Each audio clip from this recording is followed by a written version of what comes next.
இன்றைக்கி நிறையா ஊழியர்கள் அந்த மாதிரி இருக்கிறதை நீங்கள் பார்க்க முடியும். கடைசியில் அவங்க பரலோகத்துக்கு போக முடியாது. மத்திய 7:22-23 கர்த்தாவே கர்த்தாவே உமது நாமத்தினாலே பிசாசுகளை விரட்டணும், உமது நாமத்தினாலே அற்புதங்கள் செய்தோம், அநேக காரியங்கள் செய்தோம்னு சொல்லும் போது ஒரு காலம் உங்களை அறியவில்லை. அக்கிரம செய்காரே என்னை விட்டு அகன்று போங்கன்னு சொல்லி ஆண்டவர் அன்னைக்கு சொல்லிடுவார். இன்னைக்கு அவங்களை எப்படி நீங்கள் புரிஞ்சுக்கணும்னா அதிலேயே 20ஆம் வசனத்திலே அவர்கள் கனிகளினாலே அவர்களை அறிவீர்கள் சொன்னார். கனிகள்லாம் கிரியைகள். அவங்களை சொல்றதுக்கு தக்கபடி செய்கிறாங்களா, தன்னைத்தானே வெறுத்திருக்கிறாங்களா, உலகத்தை வெறுத்து அவங்க கடவுளுக்காக தியாகமாக வாழ்கிறாங்களா, அவங்க ஆண்டவருடைய பணத்தை எல்லாம் எப்படி செலவு, ஆதி அப்போஸ்தலர் எப்படி செலவு செஞ்சாங்க, இவங்க எப்படி செலவு பண்ணுறாங்க, ஆதி அப்போஸ்தலருடைய வழிகாட்டில் இவங்க இருக்காங்களா என்ற காரியங்களை நீங்கள் கனிகளை பார்த்து கிரிகளை பார்த்து நீங்கள் யோசித்தீங்கன்னா கண்டுபிடிச்சிடலாம். நிச்சயமாக கள்ள திருக்கதரிசியில கள்ள ஊழியக்காரனை கண்டுபிடிச்சிடலாம். ஆகவே தேவ பிள்ளைகளே, எந்த காரியமாக இருந்தாலும் ஆதி அப்போஸ்தலருடைய ஆலோசனையிலே ரோமரிலிருந்து யூதா வரைக்கும் உள்ள அந்த நிருபங்களை ஆலோசனைகளை கேட்டு பழகி அதை கை கொண்டு போனால் தான் புதிய ஏற்பாட்டு விசுவாசிகள் பரலோகத்துக்கு போக முடியும். இல்லாவிட்டா இன்னைக்குள்ள கள்ள திருக்கதரிசியையும் கள்ள சகோதரர்களையும் இன்னைக்குள்ள குறி சொல்லுகிற ஊழியக்காரர்களையும் நீங்கள் பின்பற்றி போனீங்கன்னா கடைசி நாட்களில் அவங்க அக்கினி கடலுக்கு போவதோடு அவர்களை பின்பற்றின நாமளும் அக்கினி கடலுக்கு தான் போவோம். ஒருவன் எனக்கு ஊழியம் செய்தால் அவன் என்னை பின்பற்ற கடவான்னு சொல்லி யோவான் 12:26 ஆண்டவர் சொன்னார். இயேசுவுக்கு ஒருத்தன் உண்மையிலே ஊழியம் செய்தால் இயேசுவை பின்பற்றணும். இயேசு என்ன சொன்னாரோ அதன்படி செய்யணும். அவர் என்ன கட்டளிட்டாரோ அதன்படி செய்யணும். அவர் என்ன உபதேசம் பண்ணாரோ அதைத்தான் செய்யணும். வேற்றுமை உபதேசமாக, ஆப்போசிட்டாக, தலைகீழாக இயேசுவின் பேரை சொல்லி விரோதமாக செய்யும் போது இயேசு அது முன்னாடியே சொல்லிட்டார். மத்திய 24:5 என் நாமத்தை தரித்து கொண்டு உங்களிடத்தில் வருவார்கள், உள்ளத்திலோ வச்சிக்கிற ஓநாய்கள்னு சொன்னார். ஆகவே தேவ பிள்ளைகளே, இன்றைக்கு ஜனங்கள் வஞ்சித்து தவறான வழியிலே அக்கினி கடலுக்கு நேராக போய் கொண்டிருக்கிறார்கள். தேவ பிள்ளைகளே, ஆதி அப்போஸ்தலர்கள் தேவ பிள்ளைகளுக்கு சொல்லக்கூடிய ஒரு அறிவுரை என்னவென்றால், பிசாசுக்கு எதிர்த்து நில்லுங்கள், அவன் உங்களை விட்டு ஓடி போவான்னு யாக்கோப்பு 4:7 சொன்னாங்க. யாக்கோப்பு 4:7 எப்படி நம்ம அந்த பிசாசுக்கு எதிர்த்து நிற்கிறோம்? சும்மா எதிர்த்து நின்னா போக மாட்டான். இந்த 7 மந்திரவாத யூதர்களுடைய பிள்ளைகள் 7 பேர் வாலிபர்கள் ஏசு பவுல் பிரசங்கிற இயேசுவி நாமத்திலே போன்னு சொன்ன உடனே அந்த பிசாசு இயேசுவை அறிங்க, பவுல் அறிங்க, நீ யாருன்னு சொல்லி அவங்க மேலே பாஞ்சது, அவங்க காயத்தோடு விட்டுட்டு ஓடிட்டாங்கன்னு சொன்னதெல்லாம் வரலாறு இருக்குது. ஆனால் நம்ம இங்கே எதிர்த்து நில்லுங்க ஓடி போவான்னு வந்து யாக்கோப்பு என்ன எதுக்காக சொல்கிறான்னா அதுக்கு முன்னாடி உள்ள வசனத்தை படித்தா தான் கரெக்டாக இருக்கும். யாக்கோப்பு 4:7 படிங்க.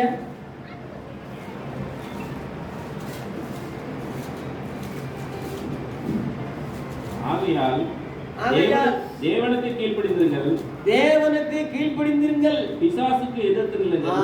பிசாசுக்கு எதிர்த்து நிற்கணும்னா நம்ம அதுக்கு முன்னாடி செய்ய வேண்டியது என்ன?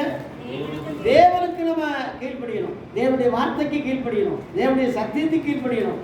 அப்படி கீழ்ப்படிஞ்சு பிசாசுக்கு எதிர்த்துனா அவன் உங்களை விட்டு என்ன செய்வான்? ஓடி போயிடும். தேவனுக்கு கீழ்ப்படியாம அருவருப்பான காரியங்களை செஞ்சுக்கிட்டு தேவனுக்கு விரோதமாக நீங்கள் பல காரியங்களை செஞ்சுக்கிட்டு பிசாசி விரட்ட முடியாது, பிசாசி துரத்த முடியாது. அது உங்களை தான் மேற்கொள்ளும், அது உங்களை தான் ஜெயிக்கும். ஆகவே தேவ பிள்ளைகளே எச்சரிக்கையாக இருக்கணும். பிசாசிக்கு எதிர்த்து நின்னா ஓடிடுவான், சந்தேகமே இல்லை. ஆனால் நீங்கள் அதுக்கு முன்னாடி தேவனுக்கு கீழ்ப்படியணும். தேவன் இங்கே இருக்கிறார், எப்படி கீழ்ப்படியணும்னா வசனம் தான்.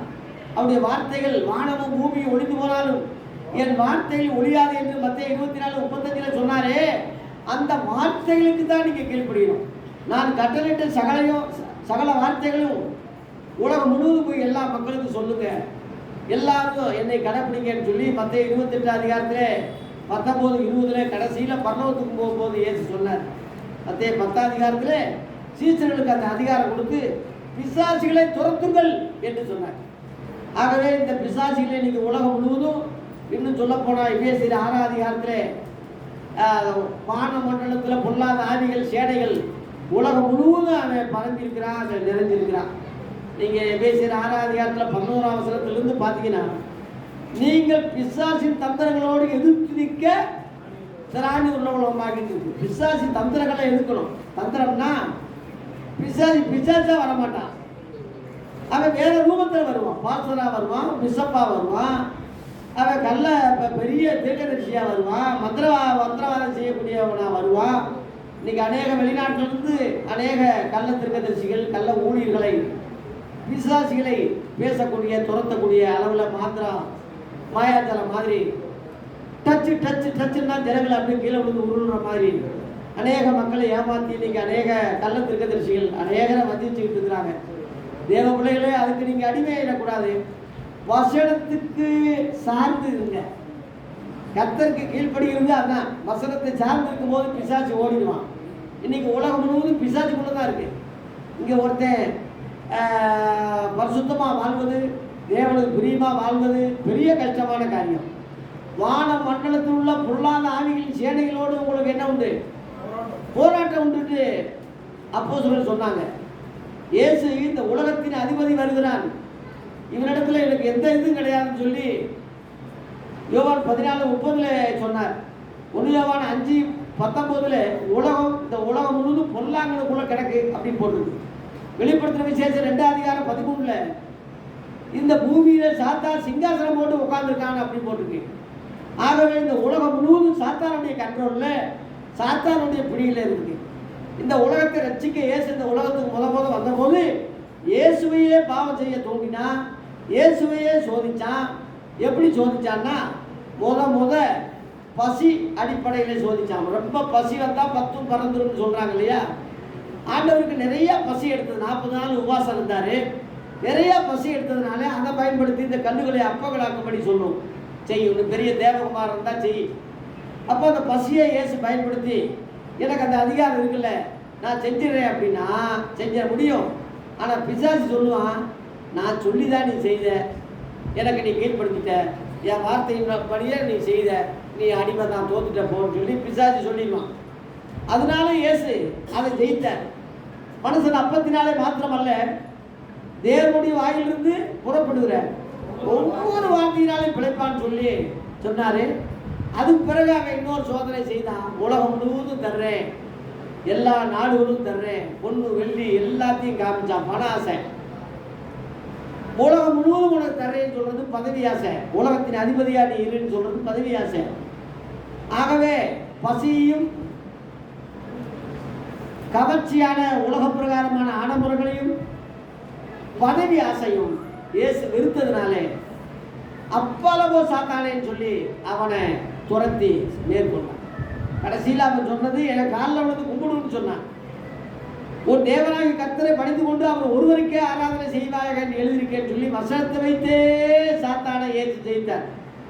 அதுபோல தேவ பிள்ளைகளே, தேவனால் பிறப்பதெல்லாம் உலகத்தை ஜெயிக்கும். நம்முடைய விசுவாசமே உலகத்தை ஜெயிக்கிற ஜெயம். இயேசு சொன்னார் யோவான் 16:33 இந்த உலகத்திலே உபத்திரம் உண்டு, ஆனாலும் திடன் கொள்ளுங்கள், நான் உலகத்தை ஜெயித்தேன். அல்லேலூயா. இயேசு இந்த உலகத்தை ஜெயிக்கக்கூடியவராக இருந்தது போல அவருடைய பிள்ளைகளும் உலகத்தை ஜெயிக்க முடியும். ஏதாவது தந்திரங்களை மேற்கொள்ளணும். செல்போன் மூலமாக வருவான், யூடியூப் மூலமாக வருவான், டிவி மூலமாக வருவான், பாடல்கள் சினிமா மூலமாக வருவான். அதான் தந்திரம். பிசாசியா வராது. என்னைக்கு அவன் தந்திரம் உள்ளவன். ஏவாள்கிட்ட சாத்தா வரும்போது சாத்தானா வரல, சர்ப்பரூபம் கொண்டு தந்திரமாய் வந்து நெல்ல பேசிச்சு. அந்த அம்மா சர்ப்பம்னு நினைச்சு பேசுன்னு சொல்லலாம் வாங்கி கொடுத்து அவன் வந்து தன்னை ஏமாத்திக்கிட்டான். சர்ப்பம் என்ன பேசிச்சு தெரியுமா? உன் கண்கள் திறக்கப்படும், நீங்கள் நன்மை தீர்வை அறிவீர்கள், நீங்கள் தேவர்களைப் போல ஆவீர்கள், நீங்கள் சாகவே சாவதில்லை. நீங்கள் ஆதியாகமம் 3ஆம் அதிகாரத்தில் 4ஆம் வசனம் பார்த்தீங்கன்னா அவனுடைய போதனை அங்கே இருக்கும். சாத்தானுடைய சர்ப்ப போதனை அங்கே இருக்கும். இன்னைக்கு சர்ப்பத்தினாலே வஞ்சிக்கப்பட்டு சர்ப்பத்தின் ஊழியக்காரர்களாக இன்னைக்கு அநேக ஊழியர்கள் இந்த வார்த்தைகளை பயன்படுத்துகிறாங்க. நீங்கள் பயப்படாதீங்க, நீங்கள் செய்வதெல்லாம் வாய்க்கும், இன்று முதல் உங்களை ஆசீர்வதிப்பேன், கொடுத்த கன்றுகளைப் போல் வளர்வீர்கள், உங்கள் துக்கம் சந்தோஷமாக மாறும், நீங்கள் செய்வதெல்லாம் வாய்க்கும், நிறைய பணம் வரும், நிறைய வீடு வாங்குவீங்க, நிறைய ஐஸ்வர்யம் கிடைக்கும், பொண்ணு வெள்ளி தங்கம் அப்படிலாம் கிடைக்கும்னு சொல்லி அந்த சர்ப்பத்தினுடைய அந்த ஆவியில் வஞ்சிக்கப்பட்ட கள்ள சகோதரர்கள், கள்ள ஊழியர்கள் நிறைய குறி சொல்ல ஆரம்பிச்சிட்டாங்க. ஒவ்வொரு மாதமும் ஜோசியம் சொல்ல ஆரம்பிச்சிட்டாங்க. அமாவாசை ஜபம் பௌர்ணமி ஜபம் சொல்லி ஏமாற்றி அங்கிட்டு இங்கிட்டு மக்களை அலக்கழிக்கிறாங்க. நீங்கள் அங்கே வந்தால் தான் சுகமாகும், எல்லாரும் இங்கே வந்து நீங்கள் கும்பிடுங்க, இங்கே வந்தால் தான் நீங்கள் சுகமாகும் சொல்லி அவன் இருக்கிற இடத்துல ஜனங்களை இருக்கும்படி தப்பான போதனைகளை பண்ணி ஜனங்களை தேவன் பக்கம் வழிநடத்தாமல் பிசாசி இடத்துலையும் உலக இச்சைகள் இடத்துல வழிநடத்துகிற கள்ள ஊழியர்களுக்கு நீங்கள் ரொம்ப ஜாக்கிரதையாக இருக்கணும். ஏது சொன்னார் மத்திய 24:11 கள்ள தீர்க்கதரிசிகளுக்கு எச்சரிக்கையாயிருங்கள் அப்படின்னு சொன்னார். அதுலேயே 23, 24 பார்த்தீங்கன்னா அதோ ஏசு இருக்கிறாருன்னு சொல்லுவாங்க, அதோ வனாந்தரத்தில் இருக்கிறான்னு சொல்லுவாங்க, இதோ அறை வீட்டில் இருக்கிறான்னு சொல்லுவாங்க. நீங்கள் அதை நம்பிடாதீங்க, போயிடாதீங்க, அவங்க நம்பாதீங்கன்னே சொல்லிட்டாரு. இன்னைக்கு அதே மாதிரி ஊழியர்கள் சொல்கிறாங்கல்ல, இது வந்து இயேசுவின் பாதபீடம், இங்கே இது தேவனுடைய வீடு, இங்கே உள்ளதான் தேவனுடைய வீடு, இதுதான் ஜெப தோட்டம், இங்கே வந்தால் தான் ஜெப ஆண்டலுக்கு கிடைக்கும், நீங்கள் இங்கே வந்தால் தான் வந்து கும்பிட்டாதான் நல்லதுன்னு சொல்லி இந்துக்கள் சொல்கிற மாதிரி இந்து சாமிகள் பூசாரிகள் சொல்கிற மாதிரி இவங்களும் சொல்ல ஆரம்பிச்சிட்டாங்க. இயேசு என்ன சொன்னார்? 2 பேராவது 3 பேராவது என் நாமத்தினால எங்கே கூடினாலும் அங்கே நடுவில் இருப்பேன்னு சொல்லிட்டாரு. அப்போ அங்கங்கே நம்ம அலைய வேண்டிய அவசியம் இல்லை. ஆனால் ஊழியர்கள் சொல்கிறாங்க, இங்கே வாங்க, இங்கே வந்து ஒப்பு கொடுத்தா தான் உங்களுக்கு சுகம், இங்கே கால் மிதிச்சா தான் உங்களுக்கு சுகம், இங்கே வந்த உடனே உங்களுக்கு சமாதானம் ஏற்படும், இங்கே வந்த உடனே ஒரு சாபமெல்லாம் போயிடும் சொல்லி இயேசு ஜனங்களை தேடி வந்தார். இவங்க இந்த ஜனங்களெல்லாம் ஊழியக்காரனை கள்ள ஊழியரை தேடும்படி அவன் இருக்கிற இடத்துல இருப்பிடத்தில் வரும்படி இன்னைக்கு செய்கிறாங்க. தேவ பிள்ளைகளே ஜாக்கிரதையா இருங்க. கடைசி நாட்களில் கள்ள தீர்க்கதரிசி அநேகர் எழுப்பி வஞ்சிப்பாங்க, ஏமாற்றுவாங்க இருக்கு. ஆகவே இயேசுவின் வசனத்தை கடைபிடிங்க, இயேசுவின் வார்த்தைகளை பற்றி கொள்ளுங்க. சாத்தான் எந்த ரூபத்திலையும் வருவான். இப்போ இங்கே கேளுங்க, இயேசு பேசிக்கிட்டு இருக்கும்போது மத்திய 16 அதிகாரத்தில் நான் பாடுபடுவேன், எனக்கு பிரச்சனை வரும், என்னை கொள்ளுவாங்க, ஆனாலும் 3ஆவது நாள் உயிரோடு எழுந்திருப்பேன். அவருடைய தரிசனத்தை வந்த நோக்கத்தை சொல்கிறாரு. உடனே பேதுரு என்ன சொல்கிறான்? இயேசுவை கடிந்து கொண்டான் இருக்கு, இதையெல்லாம் உங்களுக்கு சம்பவிக்காது, இதெல்லாம் உங்களுக்கு நடக்கக்கூடாதுன்னு சொல்லி இயேசுவையே கடிந்து கொண்டு சொல்கிறான். அப்போ இயேசு என்ன சொல்றார் தெரியுமா? எனக்கு பின்னாக போ சாத்தானே, நீ தேவனை கேட்டவனை யோசியாமல் மனுஷனை கேட்டவனை யோசிக்கிறாய்ன்னு சொன்னார். அப்போ பேதுரு யாரு? ஒரு பெரிய ஒரு ஊழியக்காரன், அப்போஸ்தலன் முதன்மையானவன், அவன் தான் லீடர்.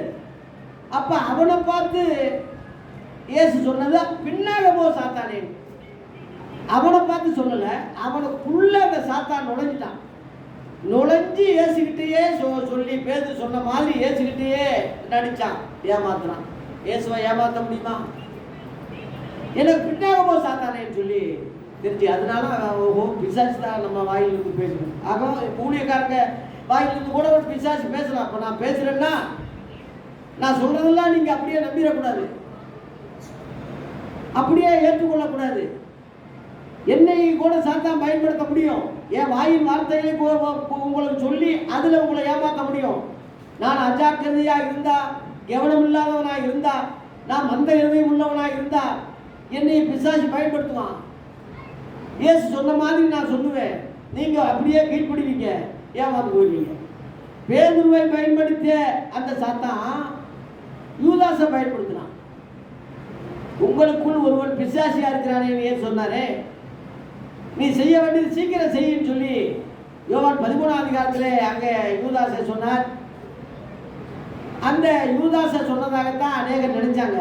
இயேசு தெரியும் அவனுக்குள்ள பிசாசு இருக்கு, பிசாசு தான் இந்த மாதிரி செய்யற, நீ செய்ய வேண்டியது சீக்கிரம் செய்யப்போ, என் கடமை நான் செய்ய வேண்டியதுன்னு சொல்லி ஆண்டவர் எல்லாத்துக்கும் தெரியும். ஆகவே அனனியா சப்ரியால் ஊழியத்தில், ஆரம்ப ஊழியத்தில் நிலத்தை கொண்டு வந்து இவ்வளோதான் வித்தோம்னு போய் சொல்லி ஊழியக்காரனை ஏமாத்துறாங்க. அந்த ஊழியக்காரன் பேதுரு அபிஷேகம் பெற்ற பிறகு அவன் சுதாரிச்சுக்கிட்டான், அது தேவ ஆவியில் நடந்தான். அதுக்கு பிறகு அவன் சொல்கிறான், நீ மனுஷனிடத்தில் அல்ல தேவனிடத்தில் போய் சொன்னாய் அப்படின்னு சொல்லி, ஏன் விற்க முன்னும் உன் கையில் இல்லையா, விற்ற பிறகும் உன் கையில் தானே இருக்கு, ஏன் தேவனை சோதிக்கும்படி நீங்கள் 2 பேரும் ஒருமனப்பட்டது என்ன அப்படின்னு சொல்லி சொல்லும் போது 2 பேரும் கீழே விழுந்து செத்தாங்க. எல்லாருக்கும் பயம் உண்டாயிடுச்சு. அபிஷேகம் பெற்ற தேவ அப்போஸ்தலர்கிட்ட யாரும் ஏமாற்ற முடியாது. உலகத்தில் அநேக ஆவிகள் உண்டு. 1 யோவான் 4ஆம் வசனம் பார்த்தீங்கன்னா படிங்க, 1 யோவான் 4:1 அநேக ஆவிகள் இருக்கு, 1 2 இல்லை. நிறைய ஆவிகள் இருக்கு. நீங்க எல்லாத்தையும் நம்ப கூடாதுன்னு அங்க போட்டிருக்கு. படிங்க 1 யோவான் 4:1. பிரியமானவர்களே, பிரியமானவர்களே, உலகத்தில் அநேக கள்ளத்தீர்க்கதரிசிகள் தோன்றியிருப்பதினால் தோன்றியிருப்பதால் நீங்கள் எல்லா ஆவிகளையும் நம்பாமல் அந்த ஆவிகள் தேவனால் உண்டானவைகளோ என்று சோதித்து செக் பண்ணி சோதித்து அறியுங்க. தேவ ஆவியை நீங்க எப்படி நீங்க அறிஞ்சு கொள்ள முடியும் என்று சொன்னா, மாம்சத்தில் வந்த இயேசு கிறிஸ்துவை அறிக்கை பண்ணுகிற எந்த ஆவியும் தேவனால் உண்டாயிருக்கிறது. மாம்சத்தில் வந்த இயேசு கிறிஸ்துவை அறிக்கை பண்ணாத எந்த ஆவியும் தேவனால் உண்டானதல்ல. நீங்க வரும் என்று கேள்விப்பட்ட அந்திகிறிஸ்துடைய ஆவி அதுதான். அது இப்பொழுதும் உலகத்தில் இருக்கு. அன்னைக்கே அப்போஸ்தல காலத்திலேயே உலகத்துல நிறைய வந்துருச்சு. இந்த கடைசி காலத்துல நிறைய வந்திருக்கு. எல்லா ஆவிகளையும் நம்ப கூடாது. ஆகவே இயேசு கிறிஸ்துவ தேவகுமாரன்னு விசுவாசிக்கிற, இயேசுவை அறிக்கை பண்ணுகிறது என்னன்னா, இயேசுவின் வார்த்தைகளை மட்டும் கூட்டாம குறைக்காம அப்படியே சொல்றதுக்கு பேர் தான் இயேசுவை அறிக்கை பண்ணுறதுன்னு அர்த்தம். அப்படி சொன்னா அந்த வசனத்தை சார்ந்து கரெக்டா ஒரு ஊழியக்காரன் போதிச்சா அது தேவ வார்த்தை, அந்த ஆவி தேவனால் உண்டானது. அதே சமயத்தில் கட்டுக்கதைகளையும் புராணங்களையும் கனவுகளை சொல்லி இந்த மாதிரி அங்கே போனேன் இங்கே போனேன் இங்கே எல்லாம் உலக கதையெல்லாம் சொல்லி ஒரு வசனத்தை ஊர்கா மாதிரி தொட்டுக்குருவாங்க. 3/4 மணி நேரம் 1 மணி நேரம் கதைகளையே சொல்லி முடிப்பாங்க. அப்போ உங்களை தவறான வழியில வழி நடத்துகிற சாத்தான் கூட வசனம் சொன்னான்ல, இங்கே இருந்து குதி தேவர்களை பிடிச்சிக்கிடுவாங்கன்னு எழுதியிருக்கு. பிசாசுக்கும் வசனம் தெரியும். அதுபோல கள்ள ஊழியர்களுக்கு வசனங்களை சொல்லி உங்களை உலக பிரகாரமாக உதாரணங்கள் கனவுகளை சொல்லி உதாரணங்கள் எல்லாம் சாட்சிகள்லாம் சொல்லி உங்களை சத்தியத்தில் வழி நடத்தாம பிசாசு பக்கம் இழுத்துக்கிற எந்த ஆவியும் கள்ள ஆவிகள் கள்ள தீர்க்கதரிசி இங்கே அந்திகிறிஸ்துடைய ஆவின்னு போட்டு. அந்திகிறிஸ்துன்னா என்ன அர்த்தம்னா தேவனுக்கு எதிரானவன் என்று அர்த்தம். சாமி ஆசாமின்னு சொல்றோம் இல்லையா, அந்த மாதிரி கிறிஸ்து அந்திகிறிஸ்து. கிறிஸ்துவுக்கு எதிராக இருக்கிறவே பேர் அந்திகிறிஸ்து, ஆப்போசிட் ஆனவன். இன்னைக்கு கிறிஸ்துவ நாமத்தை தரித்து கொண்டு பெரிய சிலுவை போட்டுக்கொண்டு அநேக ஊழியக்காரர்கள் பங்கு தந்தைகள் ரெவரண்டுகள் ஃபாதர்கள் சொல்லப்படுகிற அநேகர் இயேசுவை அறிக்கப்படுற மாதிரி வந்தாலும் அவங்க சொல்வதெல்லாம் வேதத்துக்கு புறம்பானது, எல்லாம் முடிஞ்சு போனது, பூர்வத்தாருக்கு உரைக்கப்பட்டது, பழைய ஏற்பாட்டையே புதிய ஏற்பாட்டில் உள்ளவங்களுக்கு சொல்றது, இந்த மாதிரி அநேக ஏமாற்றுகள், அநேக ஏவுதல்கள், அநேக புள்ளி சொல்லிய காரியங்கள் இவைகளெல்லாம் மக்களுக்கு சொல்லி ஏமாத்துகிற அவல நிலை இன்னைக்கு ரொம்ப காணப்படுது. இதை நீங்கள் பகுத்தறிவோடு இருந்து அறிஞ்சு வேத வசனத்துக்கு மிஞ்சின சக்தி இல்லை, அப்போஸ்தலருக்கு சொன்ன காரியங்களுக்கு மிஞ்சின சக்தி இல்லை. ஒருவன் என்மேல் அன்பா இருந்தால் என் கற்பனை கைகொள்வான்னு சொன்னார். கற்பனைன்னா இயேசு சொன்ன கற்பனை தான். 10 கற்பனை பழைய ஏற்பாடு கிடையாது. இயேசு சொன்ன கற்பனை ஒருவள் அன்பா இருங்க, உன்னை தேவனை நேசிப்பது போல பிறனையும் நேசிங்க, உன்னை நேசிப்பது போல பிறனையும் நேசிங்க. அப்போ தேவனுடைய கற்பனை என்பது பாரமானது அல்ல. பழைய ஏற்பாடு 10 கற்பனைகள் பாரம் உள்ளது, இஸ்ரவேல் ஜனங்களால் செய்ய முடியாதது. அதனால பாவம் சாபம் எல்லாமே அவங்களுக்கு வந்தது. இயேசு அதை சுமந்து தீர்த்துட்டார்.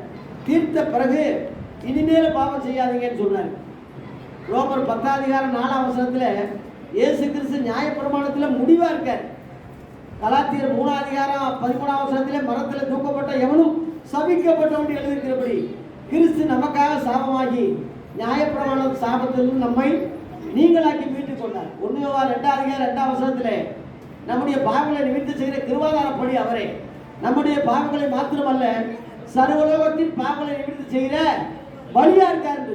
அதனால உலகம் முழுவதும் பாவத்தையும் சாபத்தையும் நியாயப்பிரமாணத்தினால வந்த ஆதாமால வந்த எல்லா பாவங்களையும் இயேசு சுமந்து தீர்த்தார், மக்களை நீதிமான்களாக்கினார்.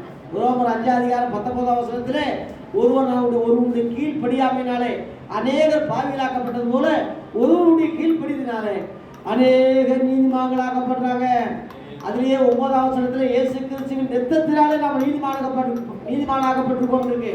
அதுலேயே 1 விசுவாசத்தினாலே நீதிமான் படைப்பார், விசுவாசத்தினாலே நீதிமானாக்கப்பட்டிருக்கோம் போட்டிருக்கு. இப்படி கிறிஸ்தவ பிள்ளைகள் நீதிமானாக்கப்பட்ட பரிசுத்தமாக்கப்பட்ட தேவ ஜனங்கள் பிசாசுகளுக்கு எதிர்த்து நிற்கிறோம், தந்திரங்களை எதிர்த்து நிற்கிறோம், வான மண்டலத்தில் உள்ள பொல்லாத சேனைகளோடு நம்ம போராட்டோடு எதிர்த்து நிற்கிறோம். எதிர்த்து நிற்பது எப்படி?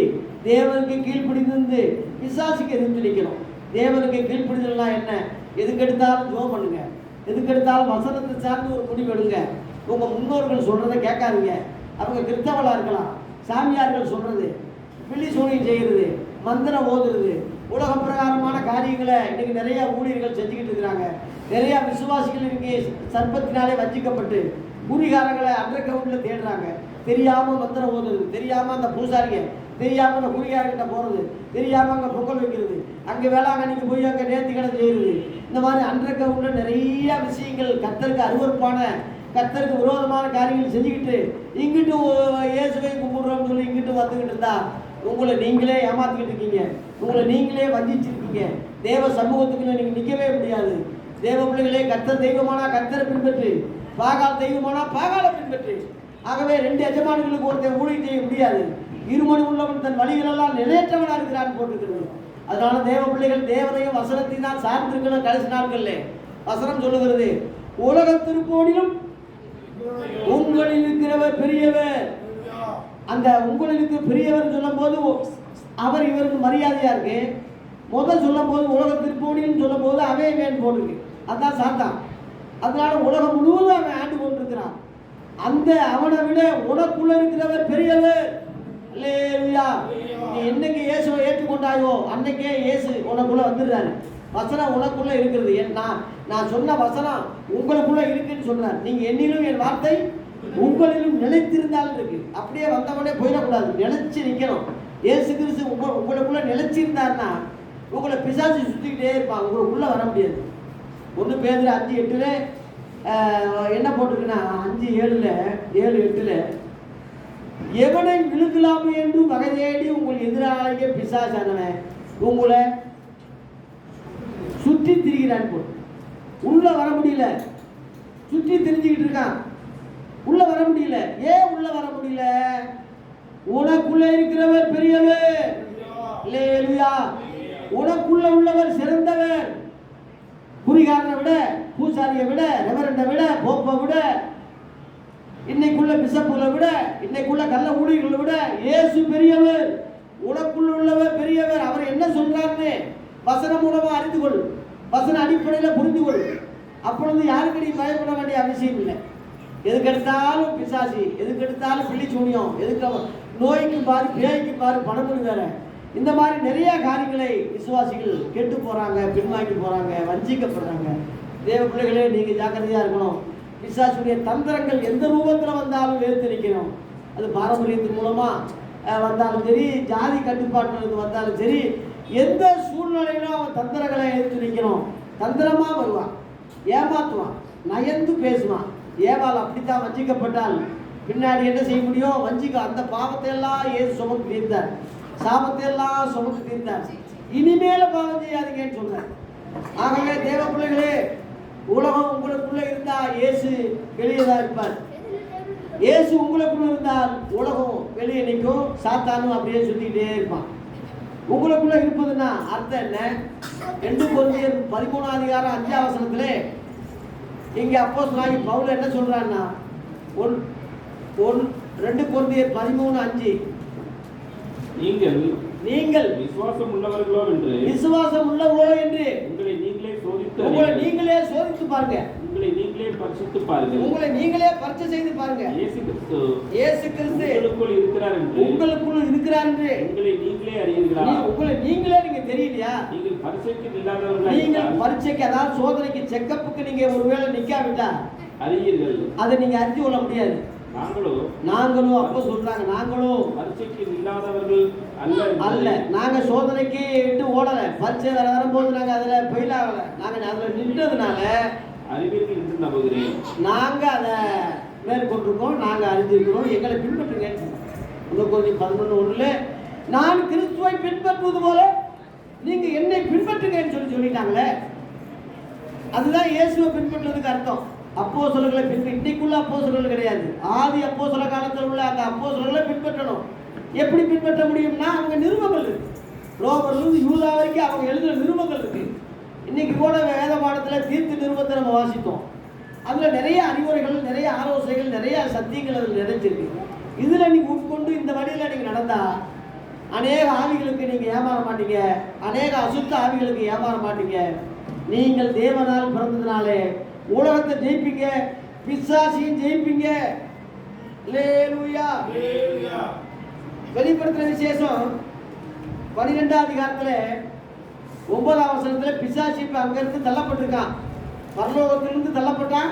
இப்போ வானத்தில் ஒரு யுத்தம் உண்டாகி வானத்திலிருந்து தள்ளப்பட்டான்னு போட்டிருக்கு. 12ஆம் அதிகாரத்தில் அவன் தள்ளப்பட்டான்னு இருக்கு. 9ஆம் வசனத்திலே கொஞ்ச காலம் உண்டு அறிஞ்சு மிகுந்த கோபம் கொண்டு இறங்கிருக்கிறான், ஜனங்களுக்கு ஆபத்து வரும். அப்போ அவனை எப்படி ஜெயிக்க முடியும்? 11ஆம் வசனத்தில் போட்டிருக்கு. வெளிப்படுத்த 12:11 மரணம் நெருங்குகிறதா இருந்தாலும், நமக்கு சாவே வரக்கூடிய அளவில் இருந்தாலும் அதற்கு நாம் தப்புப்படி தங்களுடைய ஜீவனையும் பாராமல், தன்னுடைய உயிரையும் ஜீவனையும் நம்ம பார்க்காம ஆட்டுக்குட்டியின் இரத்தத்தினாலும் இயேசுவின் இரத்தத்தினாலும் தங்கள் சாட்சியின் வசனத்தினாலும் அவனை அவனை ஜெயித்தார்கள். அல்லேலூயா. எப்படிங்க?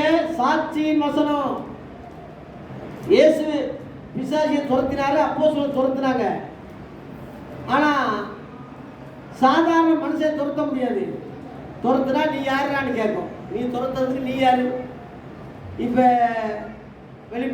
அப்போஸ்தலர் 19ஆம் அதிகாரத்தில் யூதர்களுடைய 7 குமாரர்கள் செஞ்சாங்க இல்லையா?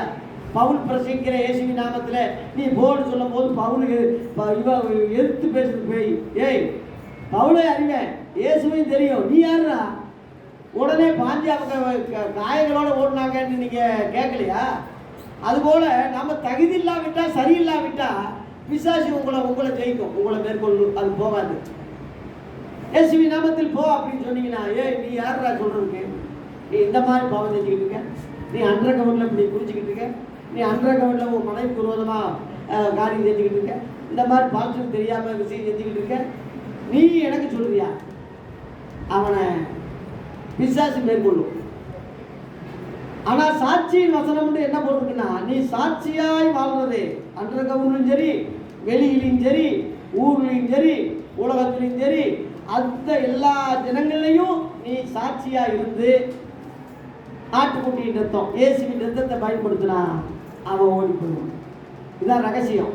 உங்களை நீங்கள் சரி பண்ணாமல் எங்கே ஓடினாலும் எங்கே தெரிஞ்சாலும் அங்கங்கே பூசாரிகள் கொடுத்து பெரிய பிசாசி சின்ன பிசாசிகள் விரட்டுற மாதிரி விரட்டி தற்காலிக விடுதலை கொடுப்பாங்க, உங்ககிட்ட பணம் மதிப்பாங்க. இப்படியே நீங்கள் வாழ முடியாதுல்ல. சாட்சியின் வசனத்தினாலே ஆட்டுக்குட்டியின் ரத்தத்தினாலே அவனை ஜெயித்தார்கள். தேவனுக்கு கீழ்ப்பிடித்திருங்கள், பிசாசுக்கு எதிர்த்து அப்போ ஓடி போவான். ஆகவே இந்த உலகத்திலே உபத்திரம் உண்டு, ஜனங்களுக்கு நான் உலகத்தை ஜெயித்தேன்னு சொன்னார். இயேசு எப்படி ஜெயிச்சார்? ஒரு பாவமும் செய்யல, ஒரு குற்றமும் செய்யல, பணாசை இல்லை, பதவி ஆசை இல்லை, உலகத்தை வெறுத்தார், தன்னுடைய உயிரையே மக்களுக்காக கொடுத்தார், பிதாவின் சித்தத்தை முழுசா செய்தார், எல்லா காரியங்களையும் கரெக்டாக முடிச்சார். அதனால பிசாசு அவருக்கு முன்னாடி நிற்க முடியாது. அவருக்கு முன்னாடி நடுக்குதான். இயேசுவின் நாமன்னு சொன்னவனே நடுக்கிதான் போவான். அதான் ஆட்டுக்குட்டியின் ரத்தம் சொல்றது. இயேசுவின் ரத்தத்துக்கு இன்னைக்கு பவர் உண்டு. இயேசுவின் ரத்தம்னு சொன்னாலே அதில் பிசாசு ஓடிமா. பயங்கள் திகில் வரும்போது இயேசுவின் ரத்தம் ஜெயம், இயேசுவின் ரத்தம் ஜெயம். அதிகமாக ஒரு 10 தடவை உச்சரிங்க. இயேசுவின் ரத்தத்துக்கு பவர் இருக்கு. ஆகவே தேவ பிள்ளைகளே, நீங்கள் அதுக்கு முன்னாடி சாட்சியின் வசனம் தேவை. சாட்சியாய் வாழ அவசியமா இருக்கு. நல்லது, உண்மை உள்ள உத்தம உள்ள ஊழியக்காரனே, உன் எஜமானி சந்தோஷத்தில் என்ன செய்? பிரவேசின்னு சொல்கிற அளவில் உண்மை உத்தமம் இருக்கணும். உன் மனைவிக்கு துரோகம் பண்ணக்கூடாது, கர்த்தருக்கு நீ துரோகம் பண்ணக்கூடாது, உன் ஊழியக்காரனை ஏமாற்றக்கூடாது, ஒரு சபை பரிசுத்தவான் உன் பிள்ளைகள் சரியான வழியில் நடக்கக்கூடிய தவறான வழியில் நடத்தக்கூடாது. நீ முதல் சாட்சியாரு. சாட்சியின் வசனத்தை எடு. அப்புறம் ஆட்டுக்குட்டியின் ரத்தத்தினாலே, இயேசுவின் ரத்தத்தினாலே அவனை ஜெயிக்க முடியும். அதான் இயேசு ஜெயித்தேன்னு சொல்றார். நான் உலகத்தை ஜெயித்தேன்னு இயேசு எப்படி ஜெயிச்சாரோ, இயேசுவை போலவே நாமளும் ஜெயிக்க முடியும். தேவனால் பிறப்பதெல்லாம் உலகத்தை ஜெயிக்கும். நம்முடைய விசுவாசமே உலகத்தை ஜெயிக்கிற ஜெயம். அது என்னது? 1 யோவான் 5:5 இயேசு கிறிஸ்துவை தேவகுமாரன் விசுவாசிக்கிறவன் அன்றி உலகத்தை ஜெயித்தவன் யார் அப்படின்னு. ஆகவே சாதாரண இயேசு கிறிஸ்து தேவகுமாரன் நான் விசுவாசிக்கிறேன், இயேசுவின் நாமத்திலே போ. இன்னைக்கு இந்த உலகத்திலே 6000 பிசாசிகள் ஆதிகள் இருப்பதாக ஒரு குறிப்பு இருக்கு. மார்க் 5 அதிகாரத்தில் உன் பேர் என்ன அப்படின்னு கேட்குறாரு இயேசு. அந்த பிசாசு பிடிச்சவனே, நாங்கள் அநேகராக இருப்பதுனால எங்கள் பேர் என்னது? லேகியோன்னு சொன்னாங்க. லேகியோன்னா 6000ன்னு அர்த்தம். 6000 பேய்கள், 6000 அசுத்த பிரிவுகள், 6000 பிலி சுனியங்கள் இந்த உலகம் முழுவதும் இன்னைக்கு அதில் வஞ்சிக்கப்பட்டிருக்கு. இன்னைக்கு பெரிய பெரிய முதல்வர் முதல் கொண்டு, பிரதமர் முதல் கொண்டு, ஜனாதிபதி முதல் கொண்டு, அரசியல்வாதிகள் முதல் கொண்டு கை நிறைய ஒரு 1/4 கிலோ அளவில் மந்திரம் ஓதி அந்த கயிறை கட்டுறான். நீங்கள் எல்லா கயிறு பாருங்க, எல்லா இடங்கள்லையும் கயிறை கட்டி இந்த பக்கம் ஒரு 1/4 கிலோ கயிறு, இந்த பக்கம் ஒரு 3/4 கயிறை கட்டிக்கிட்டு அந்த ஏதோ மந்திரம் இருக்குன்னு சொல்லி தாயத்தில் இருக்குன்னு சொல்லி அங்கே அதில் அவன் நம்பிக்கை போகுது. இப்படிப்பட்ட மக்களுக்கு எப்படி பகுத்தறிவை உண்டாக்க முடியும், நல்வழிப்படுத்த முடியும், எப்படி சரியான வழியில் நடத்த முடியும்? ஆகவே தேவ பிள்ளைகளே, வஞ்சிக்கப்படாதிருங்கள். தேவன் ஒருவரே தேவன். அவரை தவிர வேற நமக்கு வானத்திலும் பூமியிலும் எந்த அதிகாரமும் அவரை தவிர யாரும் பெற முடியாது. இயேசு உலகத்தை ஜெயித்தா, அவருடைய பிள்ளைகளாகி நீங்களும் உலகத்தை ஜெயிக்க முடியும். உலகத்தை ஜெயிக்கிறவர் உங்களோடு இருக்கிறார், உங்களுக்குள்ள இருக்கிறார். சாத்தானுடைய முடிவு கடைசியில் என்ன ஆகும்னா, வெளிப்படுத்துற விசேஷம் 20 அதிகாரம் 10ஆம் வசனத்தில் சாத்தான் கடைசியில் பிடிக்கப்பட்டு அக்கினி கடலில் தள்ளப்பட்டான் போது. அதான் ஃபைனல் முடிவு. அக்கினி கடல் மனிதனுக்காக உண்டாக்குறது அல்ல. அக்கினி கடல் தேவனை மறக்கிற, எதுக்கிற, தேவனை வேதனைப்படுத்துகிற, தேவனுக்கு விரோதமா கிரியை செய்கிற, சாத்தானை பின்பற்றுகிற அந்த மக்களுக்கு தான் வரும் அந்த அக்கினி கடல். அதான் திரும்ப செய்காத என்னை விட்டு அகன்று போங்க ஜட்ஜ்மெண்ட்டை சொல்லிடுவாரு. சாத்தான், கள்ளத்திற்கதரிசி, அத்திகிறிஸ்து 3 பேர் ஒரே இடத்துல அக்கினி கடலை வேகுறாங்க. அந்த வசனம் போட்டு இந்த வசனத்தை படிக்க 10 வெளிப்படுத்த 20:10. அவர்களை மோசம் போக்கின பிசாசானவன், இவ்வளவு பேரையும் மோசம் போக்கின அந்த சாத்தா பிசாசி, மிருகம்னா அத்திகிறிஸ்து, கள்ளத்திற்கதரிசிமா இருக்கிற அந்த இடமாகிய அக்கினியும் கந்தகமும் இருக்கிற இடத்துல அவங்க தள்ளப்படுவாங்க. அதான் அவங்க முடிவு. அதுல இருந்து அவங்க வெளியேறவே முடியாது. சாத்தான் முடிவு, அந்திகிறிஸ்து முடிவு, கள்ளத்திற்கதரிசி முடிவு, அதோட முடியும். ஆனா அவருடைய பிள்ளைகள் ஜீவ புஸ்தகத்தில் பேர் இருப்பதுனாலே, அதுலயே நீங்க 15ஆம் வசனம் பார்த்தீங்கன்னா, ஜீவ புஸ்தகத்திலே பேர் எழுதப்படாதவன் எவரோ அவன் அக்கினி கடலில் தள்ளப்பட்டான். அந்த சாத்தானோட அவங்களையும் தள்ளிடுவாரு. ஜீவ புஸ்தகத்தில் பேர் எழுதப்பட்டவன் இங்கேயும் நல்லா இருப்பான், பரலோகத்துக்கு போவான். தேவ பிள்ளைகளே, ஜீவ புஸ்தகத்தில் உங்க பேர் இருக்கா செக் பண்றீங்களா? என்னைக்காவது நடந்திருக்கீங்களா? பிலிப்பியர் 4ஆம் அதிகாரம் 3ஆம் வசனத்திலே அப்போஸ்தல ஊழியத்தை தாங்கினா, உண்மையான ஊழியர்களுக்கு உதவி செய்தா, உண்மையான ஊழியர்களுக்கு நீங்க சகாயமா உதவியா இருந்தா உங்க பேரு கன்ஃபார்மா ஜீவ புஸ்தகத்தில் இருக்குன்னு அதுல போட்டுருக்கு. படிங்க 4:3. பிலிப்பியர் அன்றியும் உத்தம கூட்டாளியே அவர்களுக்கு உதவியா இருக்கும்படி, அந்த உண்மையான ஊழியர்களுக்கு உதவியா இருக்கும்படி உங்களையும் நான் வேண்டிக் கொள்கிறேன். அவர்கள் கிளம்பத்தோடும் மற்ற உடன் வேலையாட்களோடு கூட சுவிசேஷ விஷயத்தில், சுவிசேஷம் என்பது பழைய ஏற்பாடு அல்ல, புதிய ஏற்பாடு தான்.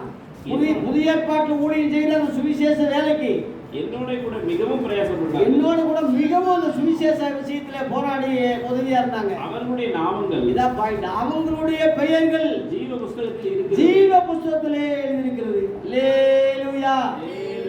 ஆமா, லூக்கா 10ஆம் அதிகாரம் 20ஆம் வசனம் பாத்தீங்கன்னா, ஜீவ புஸ்தகத்திலே உங்க பேர் எழுதுறதுக்காக சந்தோஷப்படுங்கன்னு சொன்னார். பரலோகத்திலே உங்க பேர் எழுதுறதுக்காக சந்தோஷப்படுங்கன்னு சொன்னார். அதனால பிசாசு மேல இருந்து மின்னலை போல வர்றது நான் காண்கிறேன். இயேசு சொன்னார் சேதர்களுக்கு, உங்க பேர்கள் பரலோகத்தில் எழுதுறதுக்காக சந்தோஷம். அதனாலதான் உங்க பொக்கிஷம் பரலோகத்தில் சேர்த்து வைங்க. நம்முடைய குடியிருப்பு பரலோகத்தில் இருக்கிறது. அங்கே இருந்து கர்த்தராய் இருக்கிற இயேசு கிறிஸ்து இரட்சகரை நம்ம எதிர்பார்த்து கொண்டிருக்கிறோம்.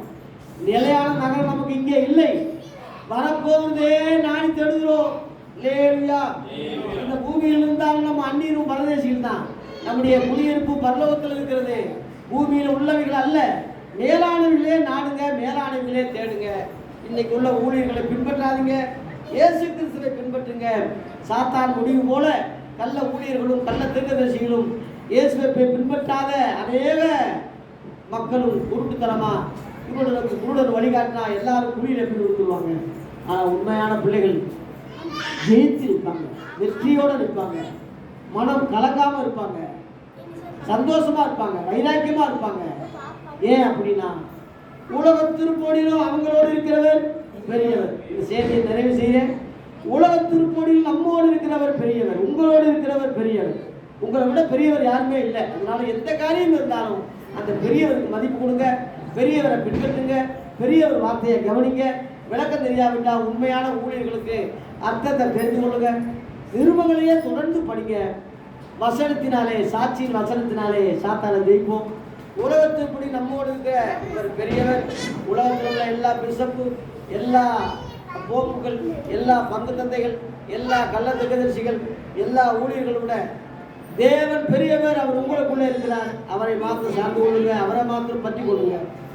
கர்த்தர் நம்மை சரியான வழியிலே நடத்துவாராக, பரலோகத்திலே சேர்ப்பாராக, வஞ்சிக்கப்படாதபடி காப்பாராக. ஆமென். நன்றி, வணக்கம்.